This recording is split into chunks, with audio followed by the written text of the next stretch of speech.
గురుగారు, ఓం నమో వెంకటేశాయ అనే నామానికి ఎంతో ప్రశస్తి ఉంది. దీనిని భక్త రక్షక మంత్రంగా పేర్కొనడంలో ఆంతర్యం ఏమిటి? వైకుంఠలోకాత్ గరుడేన విష్ణోః క్రీడాచలం వెంకటనామధేయః ఆనీయ చ స్వర్ణముఖీ సమీపే సంస్థాపయ విష్ణు నివాసహేతోః అని చెప్తారు.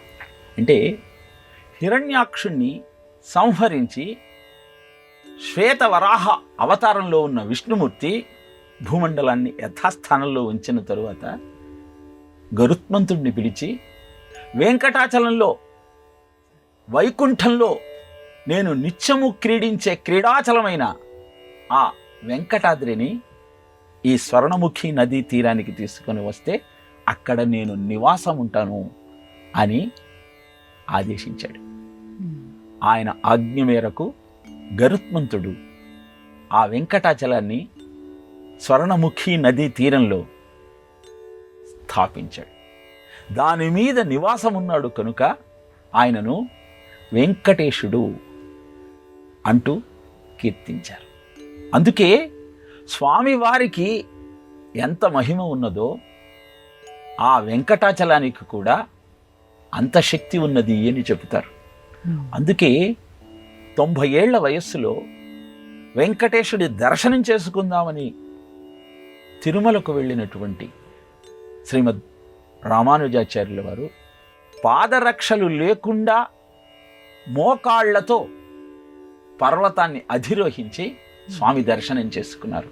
ఎందుకంటే ఆ వెంకటాచలమే వెంకటేశ్వరుడి స్వరూపం కనుక, అంత మాహత్యము ఆ పర్వతానికి ఉన్నది కనుక వెంకటాచలము వెంకటేశుడు ఇద్దరు మనను కటాక్షించటం కోసం వైకుంఠం వా పరిత్యక్ష న భక్తాన్ త్యక్తుముత్సహే మేతి ప్రియాతి మద్భక్త ఇది సంకల్పవానసి.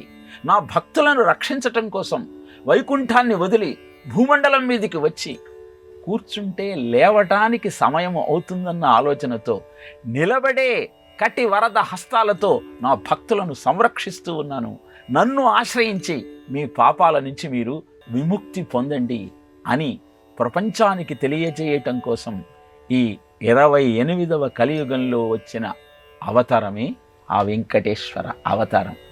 భక్తులను నిత్యము రక్షిస్తూ తన మహిమలను చూపించే ఆ స్వామి యొక్క కృప అంతా ఒక పర్వతంగా ఏర్పడితే అదే వెంకటాచలము అని దయాశతకంలో వేదాంత దేశికుల వారు తెలియజేశారు.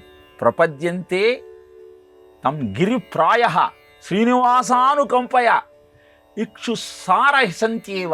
శ్రీనివాసుని యొక్క దయ అంతా ఒక కొండగా ఏర్పడి ఎలా అయితే చెరుకు నుంచి వచ్చిన రసమంతా చక్కెరగా మారుతుందో అలా ఆయన దయ అంతా ఆ వెంకటాచల రూపంతో ఆవిష్కరింపబడింది అని దయాశతకంలో వేదాంత దేశికుల వారు మనకు తెలియజేశారు.